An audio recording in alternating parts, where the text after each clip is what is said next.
धूप में बैठे, आप अंदर आने की तो इजाजत दे सकते थे, अब से पहले भी ऐसा हुआ है, इतना नहीं होना चाहिए। इतना ठीक है, आप जीत गए, जनता ने आपको जिताया है और सर आंखों पर है, आपको काम करने के लिए जनता ने जिताया, लेकिन ऐसा नहीं होना चाहिए कि दुश्मनी इस हद तक हो कि आप विधानसभा के परिसर तक में हमें अंदर ना आने दें। तो ये बिल्कुल कतई तौर पर ठीक अमानतुल्लाह जी, आप एक मिनट, हरी जी मुझे अपनी बात कहने दीजिए, आप बैठिए एक मिनट। कोई नहीं, मैं खड़ा हूं, बैठिए, कोई बात नहीं, कोई बात नहीं, मैं आपको आप बोलेंगे, आपके टर्न है, आप बोलेंगे। मैं आप फिर स्पष्ट कर दूं सभी को, उपराज्यपाल के अभिभाषण पर इस प्रकार की हरकत जो यहाँ की गई वो सर्वथा निंदनीय है। भारत के इतिहास में इस तरह की घटनाएं चंद बार ही हुई हैं। अभिभाषण अर्थात कॉन्स्टिट्यूशनल अथॉरिटी यहाँ पर सदन को एड्रेस करने के लिए साल में एक बार आती हैं। उस समय ना कोई वाद विवाद होता है, ना कोई सदन चल रहा होता है, वो सिर्फ अभिभाषण के लिए ही समय तय होता है। सदन ने जो कल निर्णय लिया, मैं सदन को बधाई दूंगा कि आपने इतने बड़े अपराध के विरुद्ध जो निर्णय लिया उसमें बहुत ही बैलेंस अप्रोच रखी। मात्र 3 दिन के लिए इस पर ब्रीच ऑफ प्रिविलेज का भी मामला बनता है। ये एथिक्स कमेटी में भी सजाएं जो इस रूल बुक में दी गई हैं वो इससे कहीं भारी भारी हैं। तो इसलिए अब उपराज्यपाल का अभिभाषण किसी राजनीतिक पार्टी से किसी से जुड़ा हुआ नहीं है, वो सबके लिए है, पूरी दिल्ली के लिए। तो इसलिए उन्होंने जो यहाँ पर कल उद्दंडता की, समझाने और कहने के बाद भी जिसको नहीं माना गया, इसलिए सदन को ये फैसला लेना पड़ा। अब आप अपनी बात कहें विषय पर। नहीं, देखिए, मैं तो ये चाहूँगा कि आप तमाम हमारे जितने भी साथी हैं आप उनको बुला लें। कई बार ऐसा हुआ है कि आपको बाहर भेजा गया, जब अनुरोध आपके दूसरे साथी ने किया तो हमने ओम प्रकाश जी को और दूसरे लोगों को आपके अनुरोध पर हमने बुलाया। तो मैं तो यही चाहूँगा कि वो सारे पार्ट हैं, और क्योंकि अभी जो है आपका डिप्टी स्पीकर का भी चयन होना है, उसका इलेक्शन होना है, तो उसमें अपोजिशन अगर नहीं रहेगा तो वो ठीक नहीं होगा किसी भी लिहाज से। तो हम तो यही चाहेंगे कि भाई आप सबको बुलाएं, आप क्योंकि सीट पर बैठे हैं और आप सबके अध्यक्ष हैं। हम तो यही चाहेंगे कि आप ये सारी चीज़ों को देखते हुए उन सबको अंदर बुला लें, और हमने कई बार ऐसा किया है पीछे भी, और ये तो पार्ट है इस वक्त में, क्योंकि हम भी हिस्सा हैं विधानसभा का।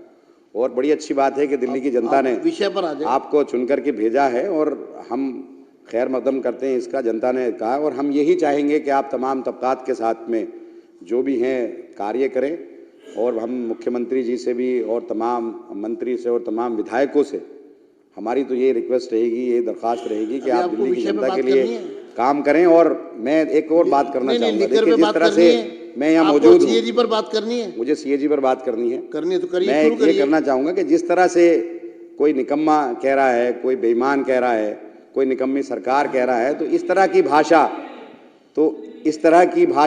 का इस्तेमाल नहीं होना चाहिए। इस तरह की भाषा का इस्तेमाल नहीं होना चाहिए। आप अध्यक्ष जी से बात कर रहे हैं और आपके मुख्यमंत्री ने बोले, और ऐसे शब्द किसी के कान सुन नहीं सकते थे। आप लोगों ने कोई लज्जा नहीं छोड़ी, निर्जल होकर तुम लोगों ने बदतमीजियां सदस्य बैठ जाएं, बर्दाश्त की, और आज आप सदस्य बैठ जाएं। ओपी शर्मा जी, कर्नल जी, सिरसा जी, आप विषय पर आ रहे हैं या मैं अगला? मैं सीएजी रिपोर्ट पर बात कर रहा हूँ। सीएजी पर आइए। कि ये इस तरह से बात ना करनी दी जाए, चलिए, ये अच्छी बात नहीं है।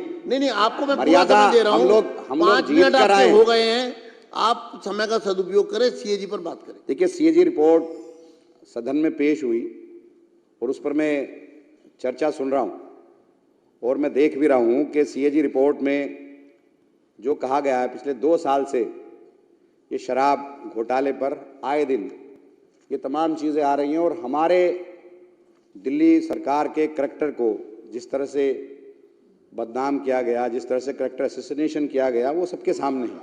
और आप इसी को करके आज सरकार में आए हैं। तो अब हम तो ये चाहते हैं कि जब आप सरकार में आ गए हैं तो आप जनता का काम करें, जनता के मुद्दों को भटकाएं ना। आपने 2500 रुपये का वादा किया, 2500 रुपये की आप वादे को पूरा करें। आप एक तरफ, अब आप सीएजी रिपोर्ट में कहा गया है, को बुला रहा हूं, सीएजी रिपोर्ट में कहा गया है, सीएजी की बात करिए, कि भाई नॉन कन्फर्मिंग एरियाज के अंदर ठेके नहीं खुले, उससे 941 करोड़ रुपए का घाटा हुआ। कुछ लाइसेंस वापस कर दिए गए, 800 करोड़ से ज़्यादा का घाटा वो हुआ। आप 2000 करोड़ के घाटे की बात कर रहे हैं कि सरकार के रेवेन्यू का लॉस हुआ। 1800 करोड़ रुपए तो ये होता है। तो हम तो ये पूछना चाहते हैं कि जो आप इतने दिन से, सीबीआई आपके पास है, ईडी आपके पास है, एसीबी आपके पास है, तमाम एजेंसी आपके पास है, और आप इतने टाइम से कर रहे हो, तो घोटाला हुआ कहाँ है? ये तो एज्यूम किया जा रहा है कि ये नुकसान होता।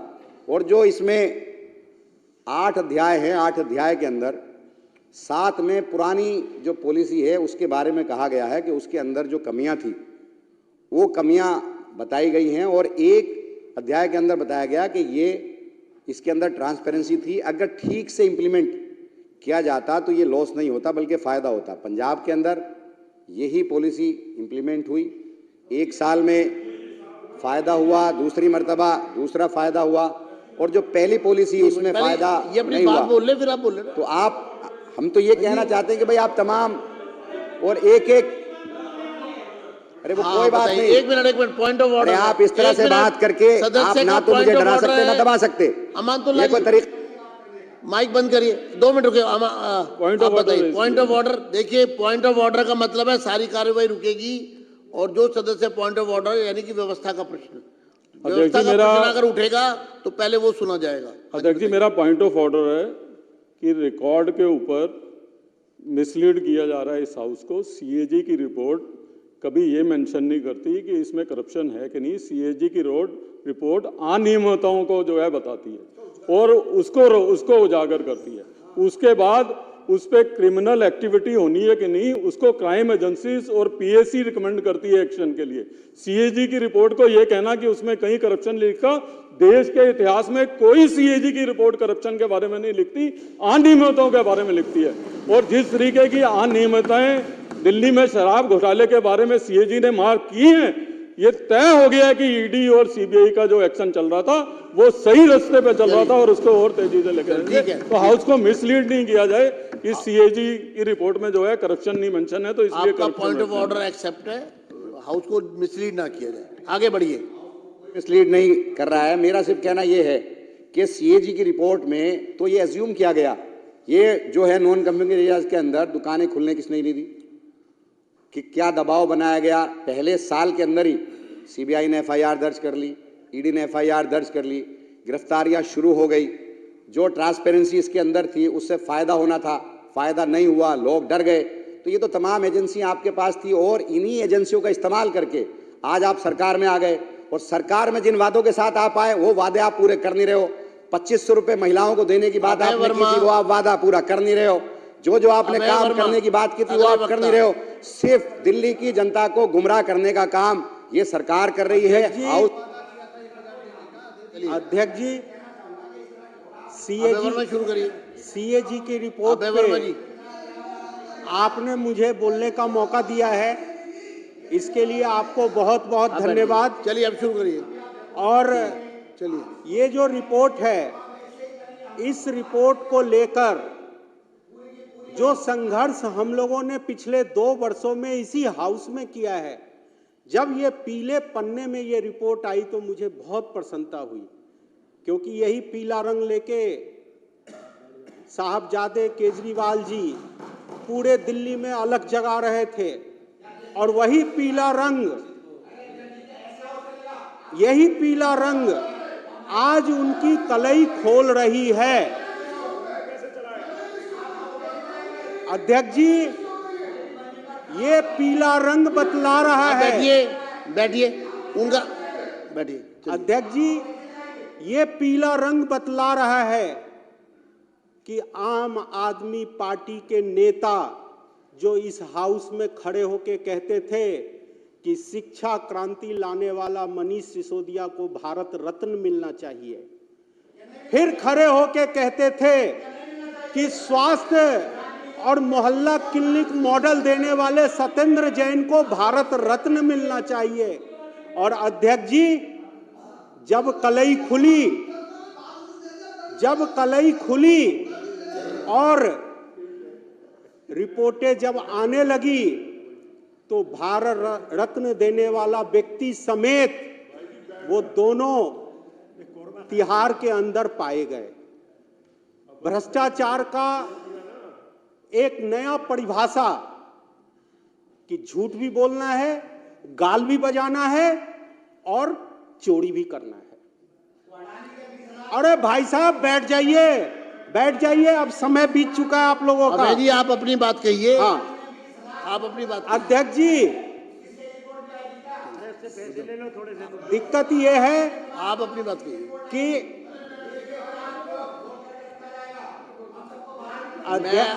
अध्यक्ष जी आपको चेतावनी दे रहा हूं, आप अपना स्थान ग्रहण करें। अध्यक्ष जी इसको बाहर मत भेजना। आगे बढ़िए। बाहर मत भेजना। अध्यक्ष जी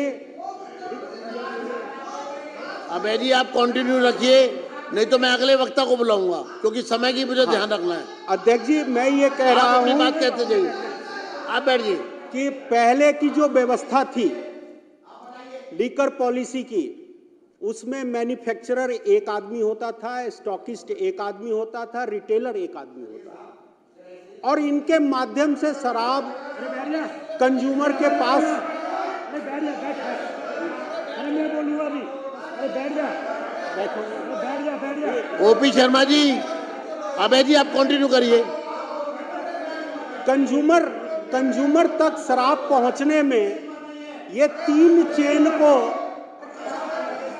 तीनों चेन के पास सारे सिस्टम का चेक होता था। लेकिन आज सुबह सब साइलेंट हो गए प्लीज। आज सुबह जब माननीय सदस्य सतीश उपाध्याय जी ने जब व्याख्या की इस सीएजी रिपोर्ट को, तो उन्होंने बताया कि पारदर्शिता नहीं रखा, मूल्य के निर्धारण का कोई व्यवस्था नहीं रखा, और 3 लोगों में तीन प्राइवेट प्लेयर में पूरा शराब नीति बना के उनके हवाले दिल्ली को कर दिया गया।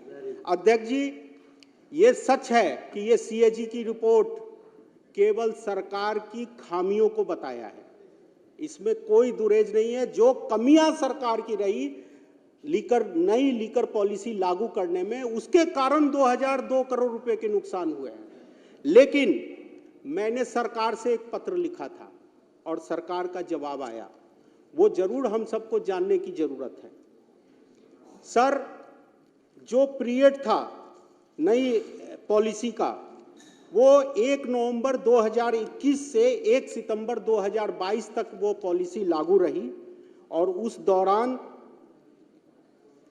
जहां पे 1,32,000 लीटर दारू महीने में बिकते थे, अचानक सेल 2,45,000 लीटर दारू के हो गए, और पूरे उस पीरियड में 22 करोड़ लीटर दारू बिके। और अगर पिछले साल उसी पीरियड को देखते हैं तो सिर्फ 12 करोड़ लीटर दारू